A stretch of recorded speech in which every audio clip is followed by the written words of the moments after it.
Michelle has stated, we continue to do every single day. And one of those ways is by our Walk of Fame. Hollywood has a Walk of Fame, and guess what? So does Harlem.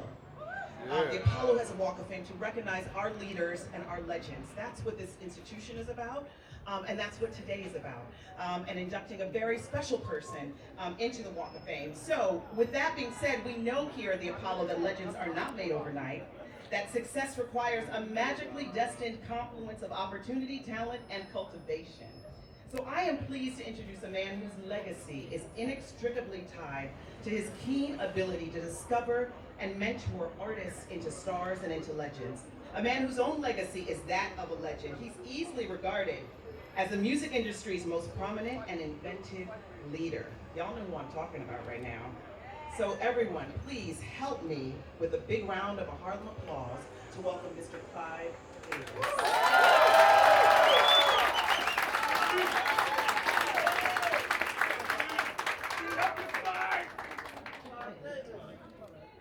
So I'm really here to personalize all the times that I needed Kenny Evans. The first began, after, I would say about 35 years ago. And Whitney Houston had celebrated 7 consecutive #1 records, but she didn't have that record that started soul-wise, R&B-wise, why I looked to Kenny and L.A. Reid to produce her 3rd album, and sure enough, coming out of the I'm Your Baby Tonight album, Whitney thereafter won every female R&B soul award at the Billboard next convention. Then they told me that notwithstanding they're working with 2 or 3 other labels, they were starting their own company. They were starting Babyface Records. Now you gotta be very careful before you get a label deal. You could lose millions of dollars. Because to produce hit records is very different from discovering new hit artists. But what they, and I did with the Face Records, with TLC, with Usher, with Outkast, with Pink, with Tony Braxton. It really made history. I then needed him when Whitney was doing the Waiting to Exhale album. And when I saw the preview, it was with the music of James Taylor, Johnny Mathis, Stephen Bishop, and I went to the head of Fox and I said, this has got to be one person writing all the songs, because the movie stands for what women do, act, achieve, and relate to each other. And we called on Kenny Edmonds. And that is a legendary, one of the greatest selling soundtrack albums, what it did for the movie, with Sitting Up in My Room by Brandy, Not Gonna Cry by the great Mary J. Blige. Mary, I think I remember that record was produced over the World Cup right there. And of course, Shoot Shoot for Whitney. So our lives and the last artist, we knew that the great Aretha Franklin was going to be doing her final album. And it would be the greatest hits of the greatest divas. And to see Kenny go in the studio with the great Aretha and do one of the great albums of her life is something I will never forget. So let me offer my indebtedness, my personal gratitude. I well understand why the Apollo has chosen Kenny Edmonds to be inducted into the Apollo Walk of Fame. Thank you very much.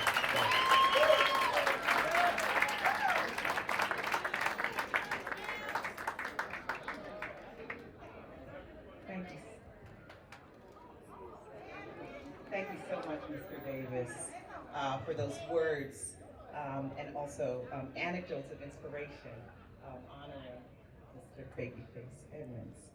So up next, I want to introduce someone who needs no introduction, but since the 90s, one thing I will say is that she's already in our Walk of Fame, right below us, right here.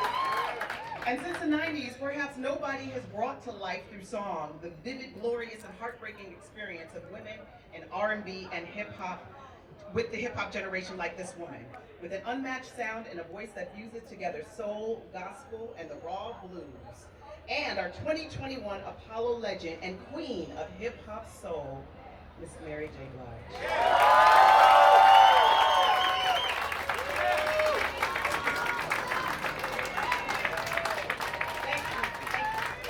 We love you, Mary. It is an honor, my honor, and a pleasure to be here with someone so amazing. I know I fell in love with Babyface and his voice from the time I heard Two Occasions and Shoot 'Em All movies. I love the deal, but it was his voice that, I was waiting for in his part. Then he went on to do solo project and put out songs like Whip Appeal, Soon as I Get Home, Love Sort with him and the amazing Cameron White right there, and Never Keep a Secret. These are some of my favorite Babyface songs. These songs made every woman wish they had a man like Babyface, especially Soon as I Get Home.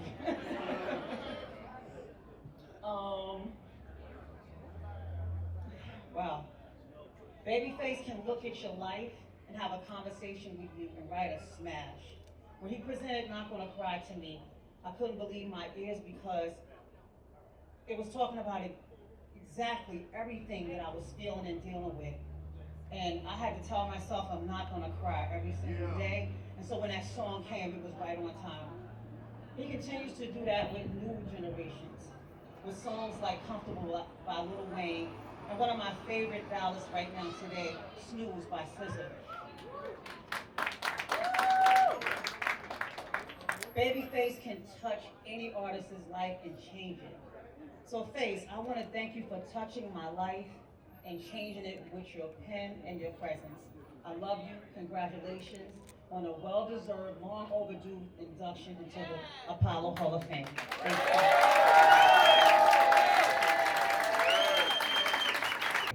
So can we all please give a big, huge Harlem Apollo welcome to Mr. Kenneth Babyface Edmonds.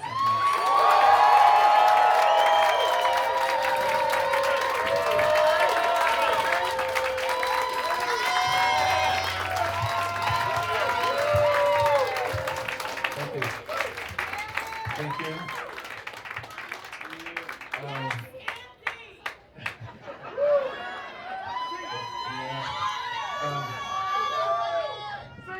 Thank you so much. Thank you so much.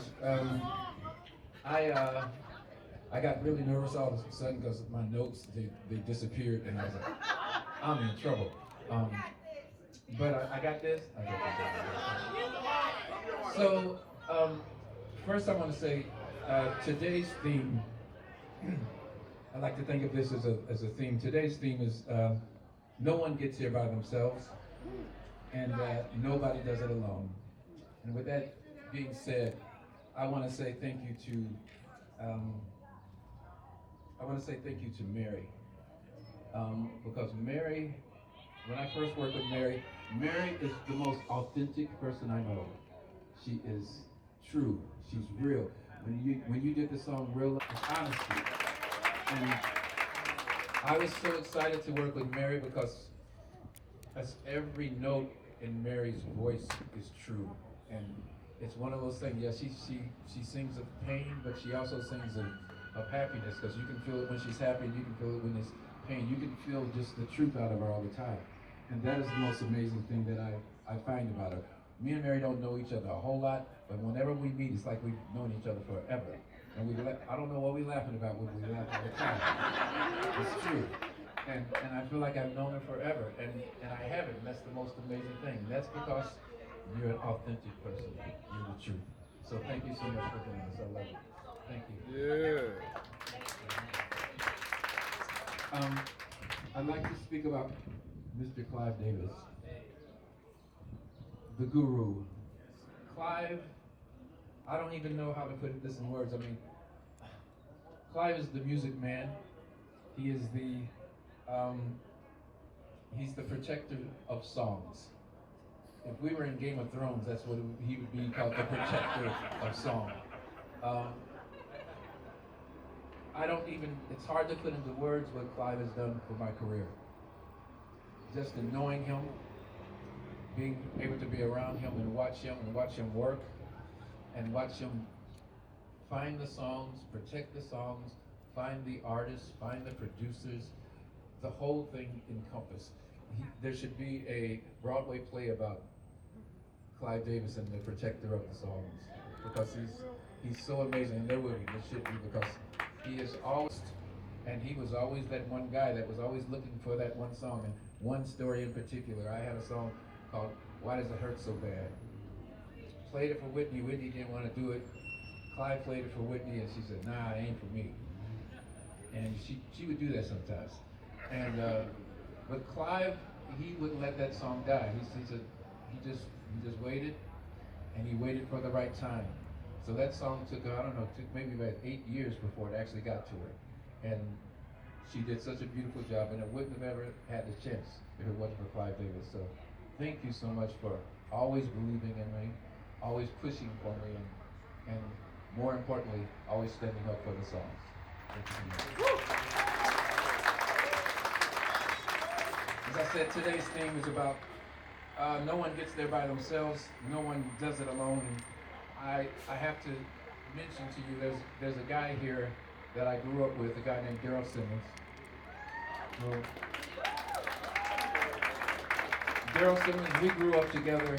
He probably started writing with me on maybe my 25th song. We started writing on the 25th song. But we started writing songs early on, and we wanted to make it. We wanted to be in the music business. I don't even know what making it meant, but we wanted to make it.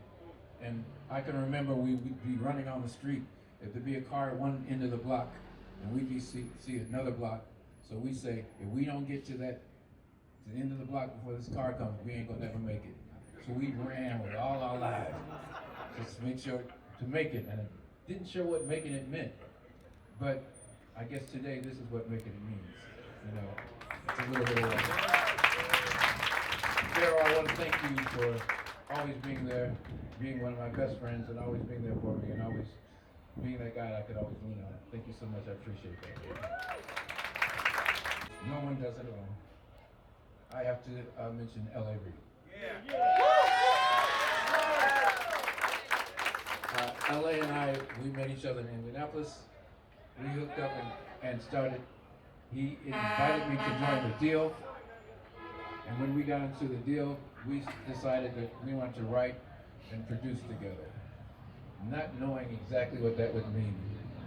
But because we did that, we ended up writing and producing for so many different other artists, and then we ended up doing the Face records together.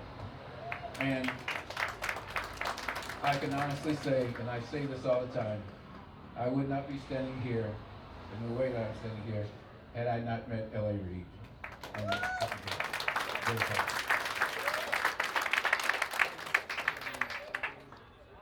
All the artists and all the producers all the years, I want to thank them for everything that, you know, it's a giving thing. I gave to them, they gave back to me, so I just want to thank everybody. I feel like I'm going way too long at this point, you know? Artists and all the producers, everybody that came out here, all my friends, and people that have come here to support me. I want to thank my team, Team Music, but I specifically want to give a special shout out to Rika.